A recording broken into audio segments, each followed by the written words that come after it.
لقد جاءكم رسول من أنفسكم عزيز عليه ما عنتم حريص عليكم بالمؤمنين رؤوف رحيم. تیر جمعوں کی منگا دا محمد رسول اللہ صلی اللہ علیہ وسلم دا اطاعت او دا اتباع متعلق درسونا او خطبے کڑیو. دا یو اہم خبر دا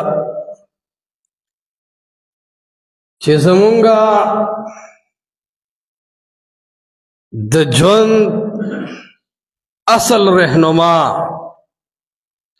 کم چھ اللہ سبحانہ وتعالی مقرر کردے دے او کم شخصیت چھ منتد اللہ پیغام روڑی اگا دے محمد رسول اللہ صلی اللہ علیہ وسلم. مخلوق کے دا اختیار و دا حیثیت اللہ صرف محمد رسول اللہ لور کرے دے چھ دا پس بتگ کی گی. پر نبی و غیر نبی کی یو اصل فرق ہم دا دے چھ نبی اغسری وچ دا غد قدم اتباب کے دا غب پیروی کے دا غب منلی شی غب سے بتک کولی شی خپل زان بنا پوہ گڑلی شی او دا غ رائے با پوہ والا گڑلی شی. دا اختیار دا حیثیت پر تمام امت کی یو شیخ الحدیث ترد حاصل کیا غب سے پپٹستر گلال شی. دا یو مفتی تند حاصل چی یو مفتی پسی پپٹستر گلال شی. دا مقام و مرتبہ اللہ یو امام و مجتہد لنر ورکڑے چی اگا امام و مجتہد پسی پپٹستر گلال شی پپٹستر گو چیزی نو اللہ پسی پسی او پپٹستر گو چیزی نو محمد الرسول اللہ صلی اللہ علیہ وسلم پسی پسی. امام مالک رحمت اللہ علیہ لوی عالم دیکھا موطا دا حدیث و کتاب چکل لکو دغ وقت بخاری و مسلمم نو لکلی شوی. امام مالک پا موطا کی چکل لکھ کھڑے دے نہ دا حدیث و دا نور کتابون نو آغا امام مالک پا مدینہ منورہ کے دا محمد رسول اللہ صلی اللہ علیہ وسلم دا حدیث و درس کو او فرمائل بے وی کل احد یوخذ من قوله ویترکو. کل احد پرنومی کپرے چدا کل احد پرنومی شیخ الحدیث چدے کل احد پرنومی امام و مجتہد چدے یوخذ من قوله ویترکو. کل داغا خبر سڑی اخلی عمل پہ کئی او کل پریگ دی الا صاحب هذا القبر سواد دی قبرنا چد محمد رسول اللہ صلی اللہ علیہ وسلم قبر تب اشارہ اکڑا پدی قبر دا مدینے کے دا دی خلو خور لان دی یو دا سے شخصیت موجود دے چد آغا خبرہ قد عقل موافقی ہو کا مخالفی خوچ واقعی کرد آغا خبر دا دا با پا پٹستر گو باندے منے او دا مرتبہ اللہ پا کائنات کے بل چالن دا ورکڑے. لکہ گورخ ارسڑے وی دا رسول اللہ طریقہ کی کامیابی دا او پا خپلو کے او پا غیرو کے ناکامی دا. دا خبر زمونگ دا رون تبلیغیان دا عوام دا ٹول خلق کی خدا یاد ساتا دا پیغمبر طریقہ ستوئی. تو پیغمبر طریقہ کی کامیابی سمعنا دا انا با دا محمد رسول اللہ طریقی پس روانے چنا محمد رسول اللہ دا طریقی مقابلہ کے پیر راگے ہوتا پیر پرے خود محمد رسول اللہ دے واغس دا اللہ دا پیغمبر دا خبر مقابلہ کی شیخ الحدیث راگے دا اللہ دا پیغمبر مقابلہ کی مجتہد و فقیح راگے منطقی و نحوی و صرفی علم راگے دغت ہم کھدا ہوئے چدا کم شخصیت محمد رسول اللہ دے دا پا مننو خو اللہ سے مکلف کریں پا دم ایمان نوڑے دے پا مجتہد و پیر و مشر کشر میں ایمان ندے روڑے دی اللہ معاف کی مالا دا محمد رسول اللہ طریقہ کافی دا دیتا ہوئی دا رسول اللہ پا طریقوں کی دا کامیابی یقین. گورے یاد ساتم ہوئیو کہ دا رسول اللہ طریقہ صرف مسواک وخلی مون وایو کہ دا رسول اللہ طریقہ صرف او 10 چاردام کے پپوزا کے او بخلق کے اوبا چولی دی. مون وایو کہ دا رسول اللہ طریقہ صرف گیٹیخ کارا کول دی. من وایو کہ رسول اللہ صلی اللہ علیہ وسلم طریقہ صرف صلاة تسبیح کول دی نا د محمد مصطفی صلی الله علیه وسلم چې څنګه دا ټولي طریقې دي دا پتیزه امین ویل او د روکو نه مخکې ورستو دریم رکعت ته پاسېدو کې رفع الیدین کول هم د محمد رسول الله طریقه ده په مسواک کې ته تمامه دنیا پرېږدي نه مسواک خو ټوله دنیا مني دارنګ چې کم دینو په خوله کې او پوزه کې اوبه اچول ټوله دنیا مني په محمد رسول الله د غیرت پته اله لګي چې خلک وایي حدیث د ابن عمر د بخاري کې راشي چې محمد رسول الله به مونځ کوو نو د رکوع نه مخکې او وروستو بیا رفع الیدین کول دا د محمد رسول الله خبره شوه اور بل طرف ته کتاب کې راشي چې امام ابو حنیفه رحمت الله علیه مونځ کوو نو رکوع نه مخکې او وروستو رفع الیدین نه دي کړی اوس تا او د محمد رسول الله د محبت پته لګي دا خو مخه ته څوک نه و وفاداره ښځه کومه شمارلی شي چې ټول عمر په کور ده او د خاوند تابعداره ده نه وفاداره ښځه هغه ده چې د کور نه بازار ته لاړه پلار کره لاړه په بازار د دنیا نوجوانان هر ګناه وو په دې ټولو ګناهونو کې دا نیغه لاړه د خاوند د اجازت مطابق لاړه هم راغله هم بل نوجوان بل ځوان ته داسې مینې او محبت سره ونه کتل په کم نظر چې خپل خاوند ته کتلی شي دې ته وایي وفاداره ښځه ته به وفادار امتي هله جوړېږې چې ژوند تیرې شیخ الحدیث هم مخې له راځي چې ژوند تیرې امام او مجتهد هم مخې له راځي چې ژوند تیرې اکابر بم مخله راځي چې جون تیرې مقابر بم مخله راځي ته د ټولو احترام په خپل ځای کې خو د اتباع او د تابعدارۍ حق چاله ورکي اطیع الله و اطیع الرسول یو الله او یو رسول الله او دا یتیمه چغه او دا مظلومه چغه چې نن په پاکستان کې اوچته کړې ده الحمدلله اهل الحدیث او سلفیانو اوچته کړې ده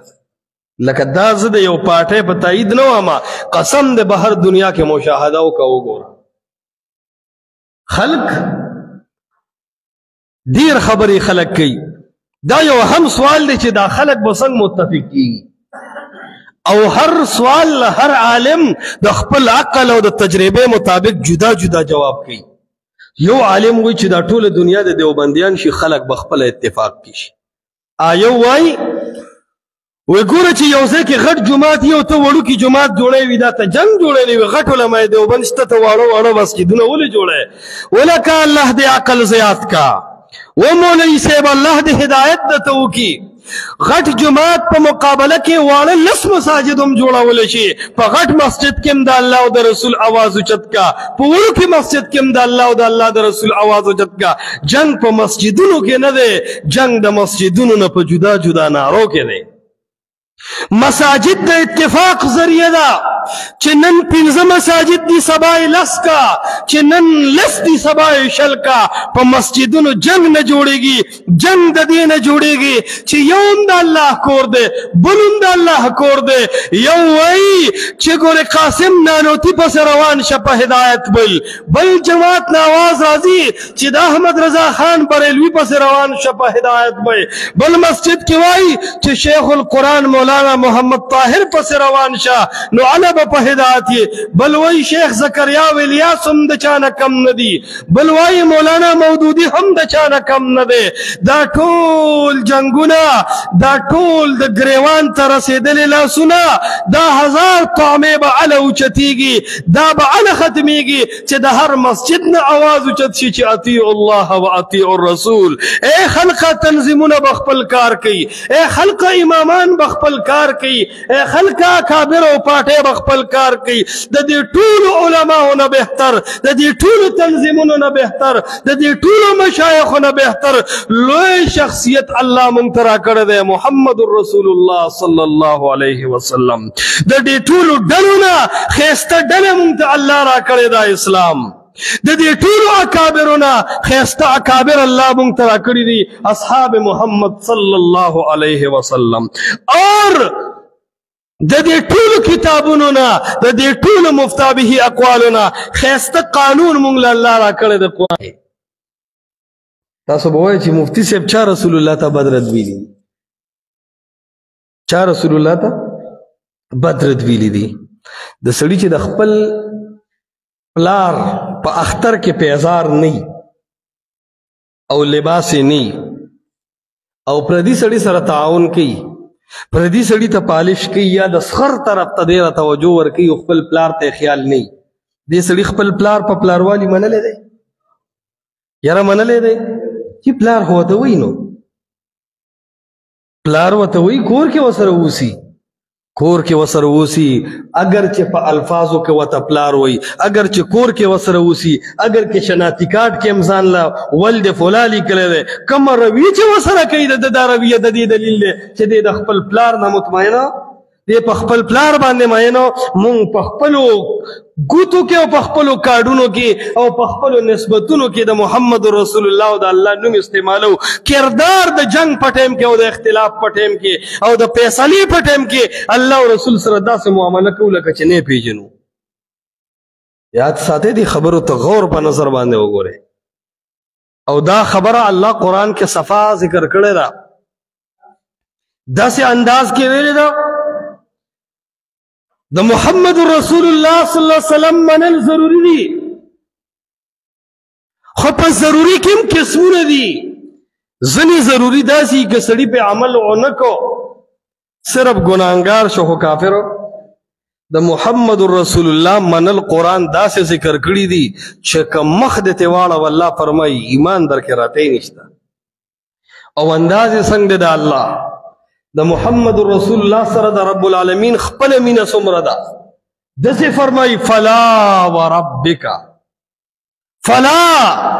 اے محمد واوره دې خپل امت ته ووایه فلا هرگز داسې نه ده کم چې تاسو ګمان دی چې یو عام شخصیت دی لکه منکرین حدیث کې وي پیغمبر صحیح خو قرآن راوړو بس لرې کا مونږ قرآن سره کار دی محمد سره مې کارو فطری دی بس فطری دی کم خلبه باندې الله وی فلا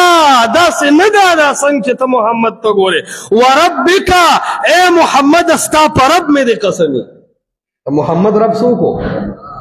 اغا الله ورته وی وربک اے محمد ستا په رب مې دې قسمي حاصل معنی دا ده چې اے محمد په خپل ذات مې دې قسمي لا یؤمنون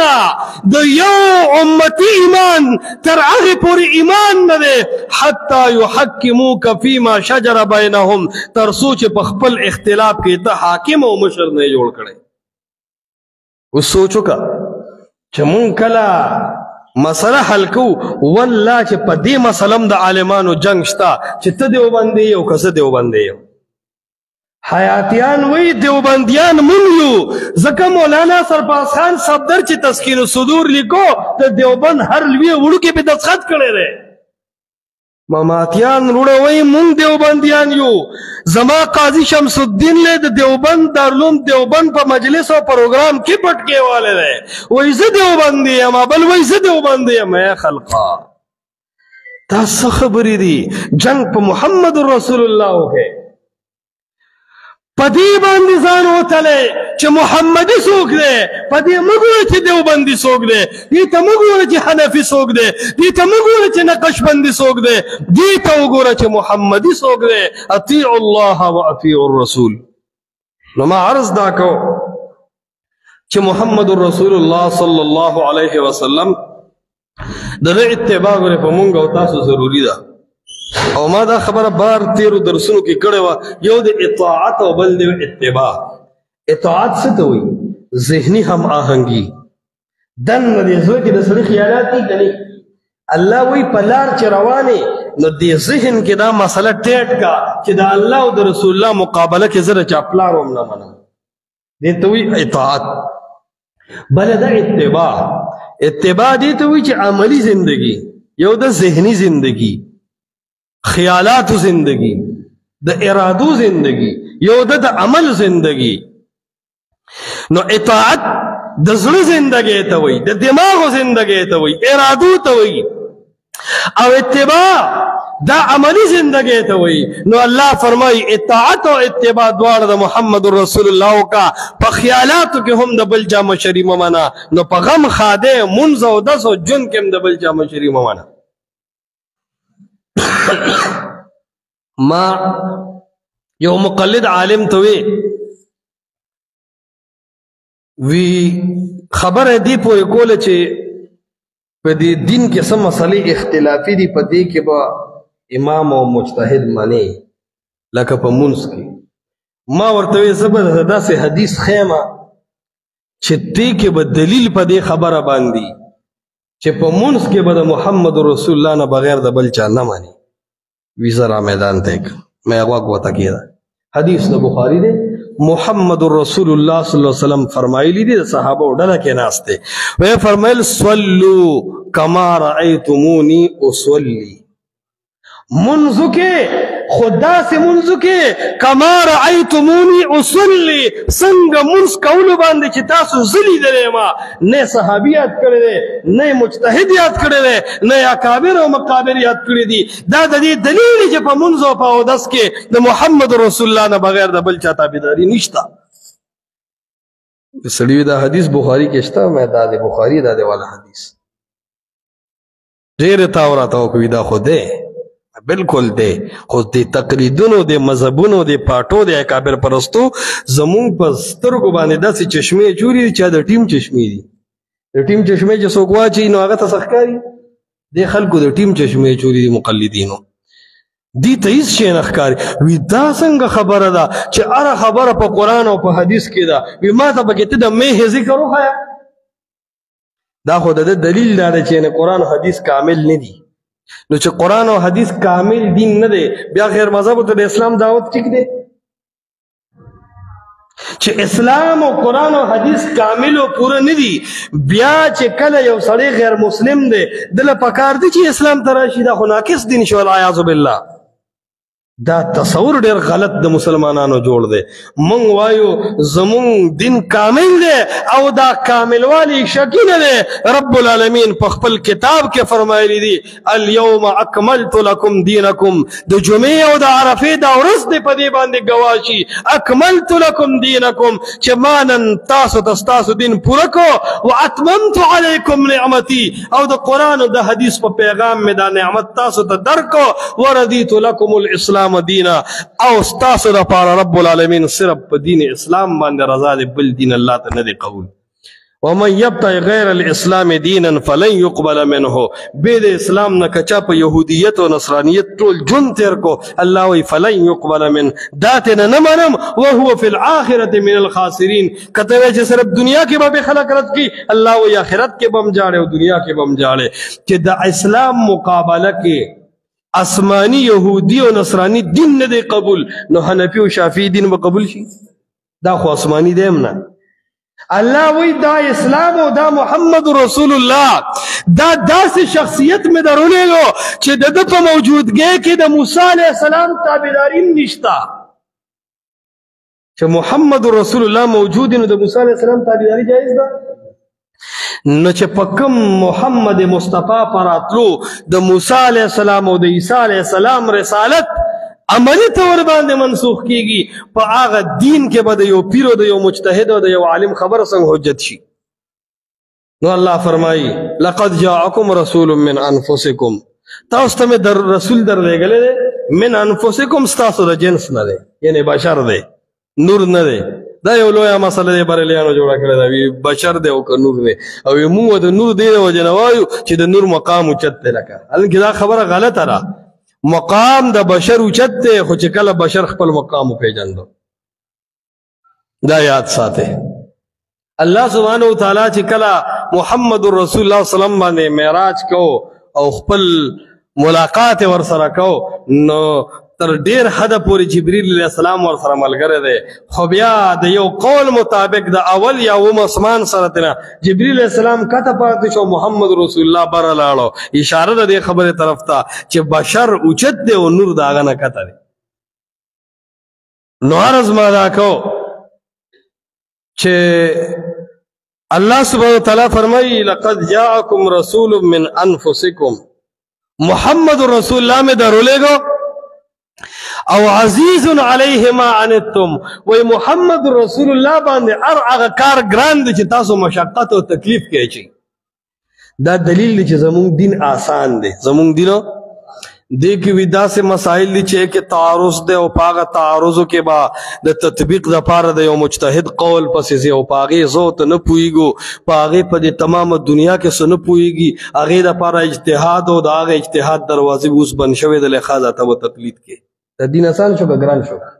او الله فرمایي چې د محمد رسول الله صفت دا ده چې عزیز علیه ما عنتم، کم شی چې تاسو ته ګرانیږي په د باندې هم ګران دی. حریص علیکم بالمؤمنین رؤوف الرحیم، د دې محمد صلی الله علیه وسلم حرص دا ده، کوشش دا ده چې تاسو ټول مؤمنان شو د اسلام ته ډلې ډلې داخل شئ. اشاره ده دې خبره طرف ته چې زموږ دین آسان دی او دا محمد رسول الله صلی الله علیه وسلم دا ډیر زیات په امانتدارۍ سره راوړل دی. نو ما عرض دا کو چې زموږ د مسلمانانو دا یو ذهن جوړېدل ضروری دی. په دې معاشره کې د خطیبانو لا په دې مسله باندې کلک مهنت پکار دی چې دې د الله او د رسول الله مقام دی خلکو ته وښیي، تر څو چې زموږ د سپینګیري مشران زموږ د عوام دې د الله او د رسول الله قدر صحیح نه دی پیژندلې، د دې معاشرې نه د فتنې ختمېدی نشي، په دې معاشره کې امن راتلی نشي. دې وجنه د ماهر عالم د تجربې دلیل بداوي چې دې به د الله صفت کوي او د محمد رسول الله صفت کوي. کم سړی چې د تنظیمونو د پاټو صفت کوي، یاد ساته دې باب کې زمانه یو قاعده وره، کم عالم چې د خپل تنظیم صفت کوي پته لګي دې د اسلام د صفاتونو نه دی خبر، کم عالم چې د خپل امیر او د خپل مجتهد صفت کوي پته لګي دې د محمد رسول الله او د الله د صفت نه دی خبر، کم عالم چې د خپل کتابونو او د مفتابه اقوال صفاتونه کوي دا عالم د قران او د حدیث د صفاتونو نه دی خبر، کم عالم چې د خپل آرا او د خپل شخصیات او د خپل اکابر صفت کوي د دې عالم په زړه کې د صحابه محبت نه دی ورننوتی. کني کم عالم چې د تنظیم صفت کوي هغه به د ډلې او د تنظیم د پاره د اسلام انتخاب کوي، کم عالم چې د دین نه خبر شي نو هغه به د اطاعت او د صفاتونو په باره کې د محمد رسول الله د صفت مقابله کې د یو عالم صفت له ترجیح نه ورکړي. دا د عالم د هوښیارتیا نښې دي. خو دا علما او دا زمونږ طبقه چې په منبر او محراب یو وایي چې یاره د پلان کې غورغوشتو بابا به منې، بل وایي دغه ځای کې یو بابا او سپین مخ او غټ او سپینه ګیرې او داسې ځلېده وه او هغه چې به چا اودس کو نو هغه به لیدل چې د ګناهونه ریجېږي او توړېږي. دا د غیب او علم دی او د غیب او علم صرف او صرف چا سره دی؟ نو کم سړی چې د غیب او علم د الله نه بغیر بل چاله ثابتي دا مشرک دی که مسلمان دی؟ خو پوه نو کم سړی چې په منبر او محراب د شرک طرف ته دعوت ورکوي دې د امت اصلاح کولی شي؟ دې وجنه دا زموږ د عالمانو ذمہداري ده چې د دې عوامو د زړونو ته د الله او د رسول محبت داسې وردن نکو چې د الله او د رسول مقابله کې څوک هم یادوي چې زموږ ته نفرت پیدا شي. شیخ عبدالقادر جیلانی نوم اورېدلی دی؟ لوی ځوان چې ورته خلک وایي.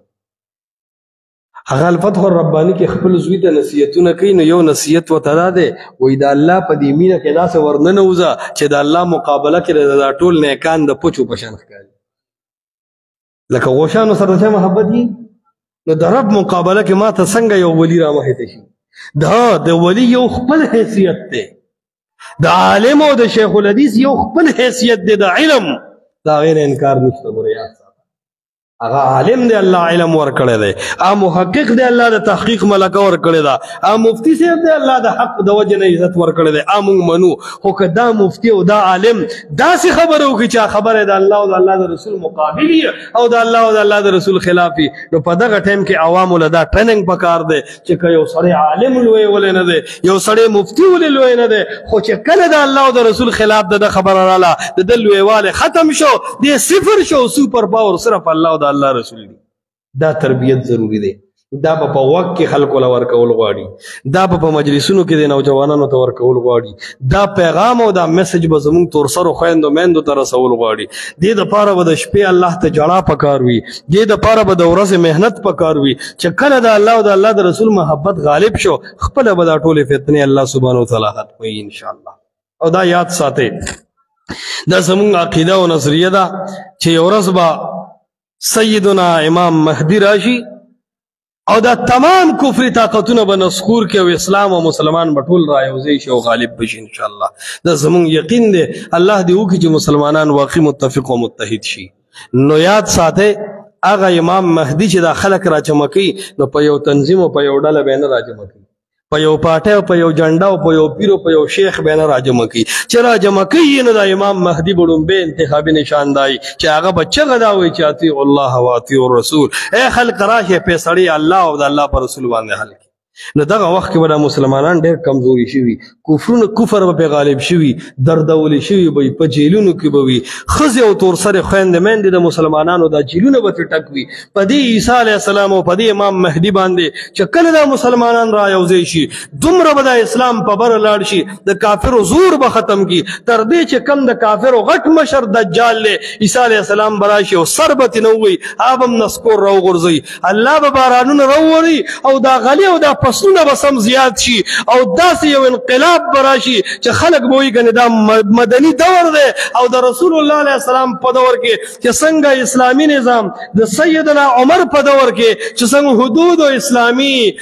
تعزیرات موجودو، دا ټول نظام به د قرآن او د سنت شي. تر 40 کالو پورې به یو داسې امن وچلیږي چې دنیا به ورته حیرانه شي، بیا به په هغې باندې مرګونه راشي او بیا به مسلمانان فاجر شي، خو کفر به بیا نه غالب کیږي. بس چې عیسی علیه السلام دا کفر یو ځل مات کی بیا به ماتي، د دې نه پس هم چې مسلمان وغورځېږي الله به فرمایي اذا زلزلت الارض زلزالها، د ځمکې له به یو جلک ورکم او د اسمان به ول راوغورځم، نظام به درهم برهم کم. چې مسلمانه ته اوس هم پوه نه شوې په تا کم احوال تیر شو، تا اوس هم سبق حاصل نه کو، ته اوس هم په خپل قرآن او سنت نه، نو الله فرمایي دا ځمکه به داسې وجلکم چې زلزالها ژوندي او مړي به ووایي چې همدې ته جړکول وایي، او فرمایي داسې به وکومه داسې به وجړه کومه چې تضع كل ذات حمل حمله، د حملدارې ښځې په خېټه چې کوم ماشوم دی ماشوم به هم کته وغورځېږي، داسې به الله دا دنیا ورانه کي. نو ما عرض دا کو که دنیا یو مسلمانانو ته طاقت ملاویږي هله به دیو ته ملاویږي چې دی په قرآن او په حدیث باندې روان شي. الله دې وکړي چې زمونږ د زړونو دا درد د اهل حدیثو چې په دې زړه کې دا کم درد دی د قرآن او د حدیث لپاره، الله دې وکړي چې دا په خپل دربار کې الله قبول کړي، او الله دې وکړي چې زمونږ د مسلمانان د جګړو د فتنو نه بچ شي او په صحیح معنی دا د الله او د الله رسول پسې روان شي، او زمونږ په دې علماو د الله د رحم او بد دې په زړونو ورتوي کي چې د مخلوق د صفتونو په ځای دي د هغه لوی رب او د محمد رسول الله او د قرآن او د سنت صفتونه شروع کړي. هذا وبالله توفیق.